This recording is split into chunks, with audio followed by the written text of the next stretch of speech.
उम्मीद है कि चीजें थोड़ी सी बेहतर हो पाए। मैं इसमें जरा जल्दी से एक रिएक्शन राम प्रसाद जी से भी ले लेता हूं। राम प्रसाद जी, एक चीज बताइए, देखिए ये तो अंतर है। अब आप देखिए सरकारी अस्पतालों के अंदर जो कोई टेस्ट है या फिर कोई भी चीज है, बहुत सारे टेस्ट तो फ्री में हैं, लेकिन अगर मोतियाबिंद का जैसे एक एग्जाम्पल दिया गया था, या कार्डियक स्टंट जो है उसका जो दाम है, जो प्राइवेट अस्पताल के अंदर वही स्टंट का जो दाम है उसमें बहुत दुगने तक का अंतर आ जाता है। ये इतना बड़ा अंतर क्यों, और प्राइवेट अस्पतालों पर निगरानी कौन रखेगा? वहां पर प्राइसिंग को लेकर के इतना बड़ा जो अंतर आ रहा है उसके लिए कोई तो रेगुलेट करेगा।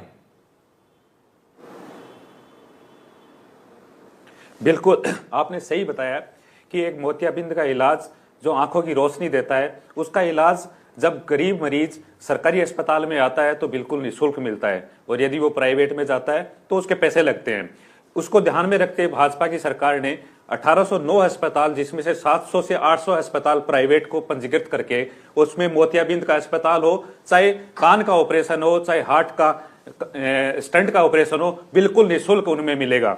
इसको ध्यान में रखते हुए आपको प्रत्यारोपण की मैं बात करूं कि प्रत्यारोपण में भी आपने फर्स्ट में पूछा था, किडनी का प्रत्यारोपण, लीवर का प्रत्यारोपण, इस एक वर्ष में 584 मरीजों का प्रत्यारोपण, 24 करोड़ 35 लाख का इलाज प्रत्यारोपण हो चुका है। 47 मरीज का राजस्थान में लीवर ट्रांसप्लांट सर हो चुका है, एवं 376 मरीजों का कोक्लियर इम्प्लांट जो 11 करोड़ 60 लाख के रुपए खर्चे से भाजपा की लेकिन जो सरकार सुप्रीम कोर्ट की तरफ से टिप्पणी की गई उसमें है। कहा गया है कि राज्य सरकारें प्राइवेट अस्पतालों को बढ़ावा दे रही हैं। ये तल्ख टिप्पणी की गई है कि बढ़ावा दिया जा रहा है।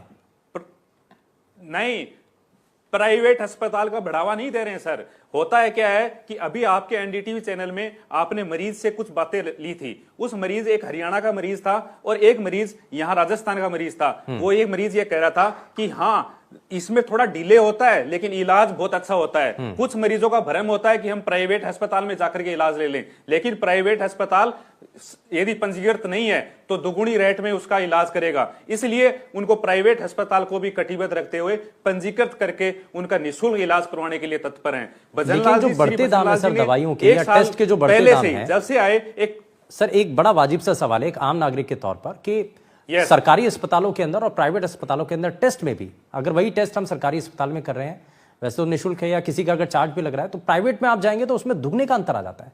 तो कहीं तो इस पर निगरानी होनी चाहिए ना, इसमें लिमिट तो होनी चाहिए।